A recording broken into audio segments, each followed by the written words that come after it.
עכשיו אנחנו עם משה פייגלין, שלום לך. חבר הכנסת לשעבר מטעם הליכוד, היום יושב ראש מפלגת זהות, תנועה ישראלית יהודית. התגעגעת? לאן? לפוליטיקה? אני לא בפוליטיקה מתוך געגוע או מתוך איזשהו כיף.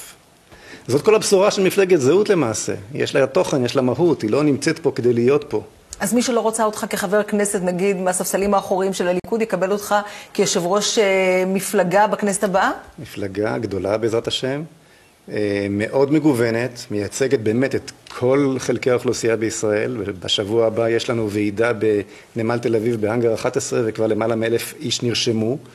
עוד לפני ויגיעו נוספים, הולך להיות אירוע פיצוץ, מה שנקרא. למה אתה מביא סלבריטים? שום ותראי מה זה אורית, בלי שום סלבריטיז. באמת? רק אנחנו מביאים מצע לראשונה בפוליטיקה הישראלית, בהיסטוריה של הפוליטיקה הישראלית. לא תנגן בגיטרה על הבמה, לא תעשה איזשהו...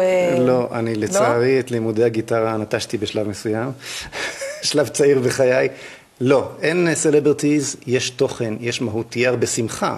יהיו קטעים אומנותיים, יהיו קטעים הומוריסטיים, יהיו בהחלט מגוון רחב מאוד של פעילים ומועמדים בפריימריז שהולכים להיות בתנועה שלנו. פריימריז פתוחים אגב, לראשונה בפוליטיקה הישראלית, זה מאוד מעניין. רגע, אנחנו תכף נדבר על כל המרכיבים באמת של המסע הזה שאתה מוביל. זה הולך להיות אירוע שמי שיגיע אליו יצא עם תקווה גדולה ועם שמחה גדולה ועם הרבה כיף גם, אז זה הכל מחובר ביחד. שלוקחת את העם שלנו לכיוון אמיתי. טוב, אתה יודע שאני מראיינת פה הרבה פוליטיקאים, ראיינתי אותך בעבר כשהיית חבר כנסת, ויש הרבה מאוד חופים, מה שנקרא חופי אכזב לציבור הישראלי. כן, נכון. כאלה שמבטיחים הבטחות ובעצם בסוף מגלים שאין שם לא מים חיים ולא שום דבר. ואני רוצה לשאול אותך, באיזה שלב הבנת שהמסע שלך, המסע הפוליטי שאתה מנהל אותו כבר שנים, קודם בתוך הליכוד, חשבת שצריך לבוא מתוך מפלגה גדולה, לחולל בתוכה שינוי, היו הפייגלינים בתוך הליכוד, ונדמה שכוחם קצת נחלש בשנים האחרונות, לא מעט הודות לפעילותו הנמרצת של ראש הממשלה בנימין נתניהו שהתנגד לך, נטשת את הכיוון הזה ואז החלטת להקים מפלגה. אתה באמת חושב שדרך מפלגה חדשה אפשר להגיע לראשות הממשלה, מה שניסית לעשות בעבר? כל עוד הליכוד היה מכשיר שניתן היה באמצעותו באמת להתקדם אל הגאי המנהיגות הישראלית. כי צריך להבין, מדינת ישראל הולכת בכיוון לא נכון, מדרדרת למעשה, בקטר של הרכבת לא יושב אף אחד. אוקיי, יושב מישהו שמטרתו להגיע ל-12 בלילה, וזה לא משנה אם זה מהשמאל או מהימין. אין למדינת ישראל כיוון. יושב ראש הממשלה בנימין נתניהו, שדואג לביטחונה של מדינת ישראל, בנושאים ביטחוניים מן המעלה הראשונה. אורית, תראי. נדמה לי שאזרחי ישראל יודעים שהטייס של הג'מבו הלאומי, לצורך העניין, לא טס לשום מקום. וזה לא בגלל ששמו בנימין נתניהו, גם כשזה היה השמאל, זה התרסק על הסלעים של אוסלו, והכיוון הזה לא קיים יותר. וגם אם אתה יושב במחלקה הראשונה של המטוס הזה, ומאוד נוח לך ויש לך מכל טוב הארץ ומשמניה, אבל אתה מבין שהמטוס טס בסיבובים, אתה מתחיל לקבל עקצוצים, לא נוח לך, אתה מחפש כיוון. זו הסיבה לחוסר הנחת מנתניהו, זה לא הסיגרים ולא השמפניה, זה כתוצאה מכך שמים לב דווקא לדברים האלה. אין טעם, אין משמעות, אין כיוון, אין ייעוד, אין בשורה, וזה מה שמפלגת זהות נותנת. הסיבה, רק לשאלתך, שירדתי מהשימוש או מהכלי שנקרא ליכוד, היא משום שנתניהו בצורה טכנית, לא חוקית אגב, חסם את הדרך להתקדם מהעקרונות לכיוון הקטר, עשה כל מיני תרגילים, ואז הבנתי, אוקיי, כאן זה כבר לא ילך, ולא רק שזה לא ילך, אם אני אשאר בליכוד, אני רק מרמה את כל האנשים שבאו אחריי, כאילו שזו עדיין הדרך. אבל כל זה מאחורינו. אז כל אותם אנשים שהיו שייכים לאותו פלג שנקרא מנהיגות יהודית בתוך הליכוד, כולם נטשו את הליכוד ועכשיו חברו אליך? לא, בהתחלה באמת זו הייתה סתירת לחי עבורי, שרובם, איך כתוב, אהבנו את הבצלים ואת השומים בארץ מצרים, נשארו במצרים, נשארו בליכוד, אבל קרה תהליך מדהים, אורית, שאני רק יכול להודות לאלוהים. קרה תהליך, מרגע שהקמתי את מפלגת זהות, דווקא העובדה שכל מי שפקדתי, שהרי הלכתי לאזורי הנוחות שלי, אנשים שהכרתי קודם לכן, רובם נשארו בליכוד, פתחה בפני מעגלים רחבים ומגוונים של הציבוריות הישראלית את התחושה שיש להם מקום עכשיו במפלגה החדשה, בכלי החדש. אני הורדתי את המטה של המפלגה מירושלים לתל אביב, וזה מדהים מה שקורה. מדהים מה שקורה, רוב המתפקדים, רוב הפעילים. אנחנו שומעים את הפוליטיקאים מדברים על כך שירושלים על ראש שמחותם, לא מורידים... אמר לך, אין... רוצים להעלות את השגרירות האמריקנית מתל אביב לירושלים, אז אתה מעביר את המטה לתל אביב? אין תל אביב בלי ירושלים, אבל אנחנו גם צריכים להבין שגם אין ירושלים בלי תל אביב.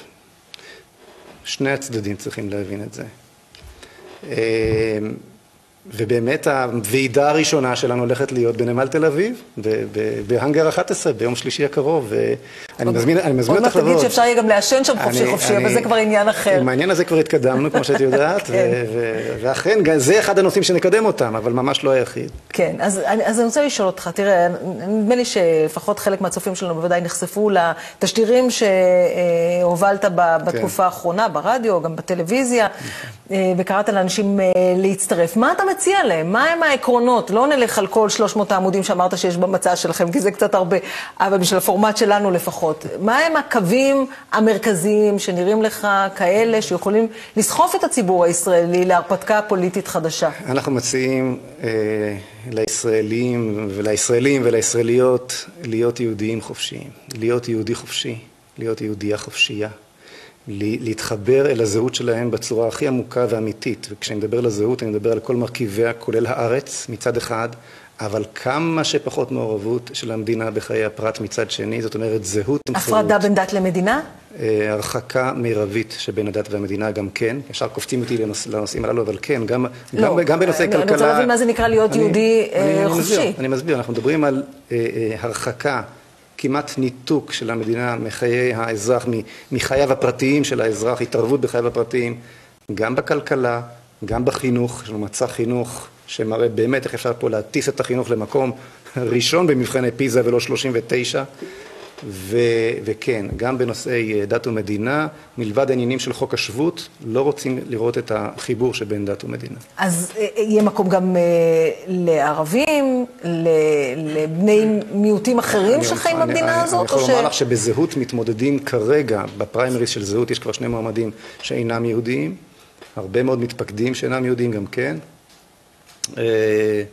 מה מושך אותם? הרי זו מפלגה שמגדירה את עצמה תנועה ישראלית יהודית, והם הרי לא יהודים. אומר לך מה אומר למשל רפא אבו טריף, שהוא מעמד דרוזי בזהות, הוא אומר, אני רוצה שתהיה מדינה יהודית באמת, כי כשאתם תדעו מי אתם, לי יהיה כאן טוב.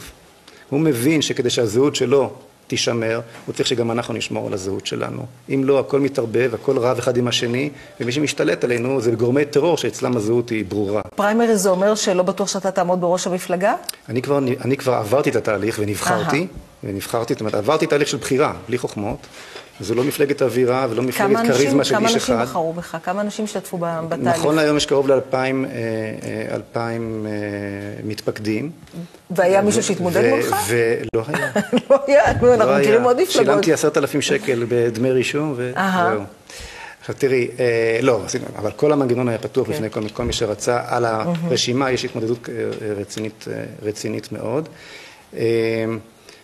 ואנשים, ולגבי הפריימריז הפתוחים, אני חייב לומר מילה, התהליך שאני מציע בוועידה תהיה הכרעה מה תהיה שיטת הפריימריז, אבל הצעת היושב ראש היא פריימריז פתוחים, כלומר שבשלב הראשון בסביבות מאי החברים יבחרו את המועמדים, ולפני הבחירות יש שלב שני שבו המועמדים ידורגו על ידי כלל אזרחי מדינת ישראל. כל מי שירצה יוכל להשתתף. גם מי שחבר במפלגה אחרת. כמה זה יעלה? זה לא יעלה כלום.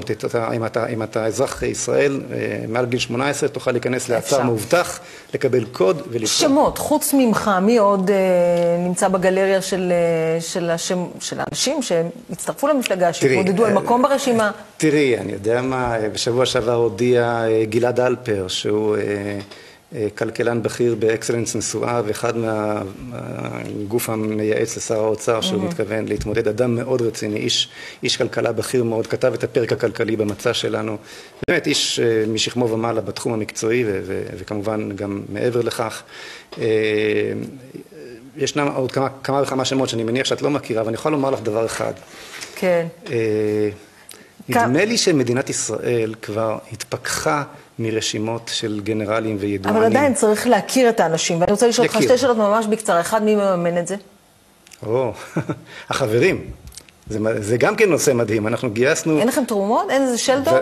משהו? אין שלדון, יש תורמים, ודאי שיש תורמים, אנחנו רוצים אחרי תורמים, אבל עיקר הכסף מגיע מתרומות של אותם 2,000 חברים, והחברים הנוספים שהצטרפו והם תורמים, וזה נושא מרגש כשלעצמו, דווקא התרומות הקטנות. ברור. מספר יעד, כמה מנדטים אתה חושב שמפלגה שתעמוד בראשה יכולה לקבל? הדגם שלנו הוא באמת הדברים שעשו כחלון ולפיד. לשם אנחנו מכוונים בשלב הראשון, כשהיעד הסופי הוא בסופו של דבר לתפוס את הרגעים של המדינה הזאת ולהוביל אותה לכיוון חדש, לכיוון של ייעוד, בשורה וחירות. משה פייגלינג, רק יצאת לפסק זמן קטן ואתה שוב... אנחנו פה בשביל עם ישראל. תודה רבה לך. תודה לך.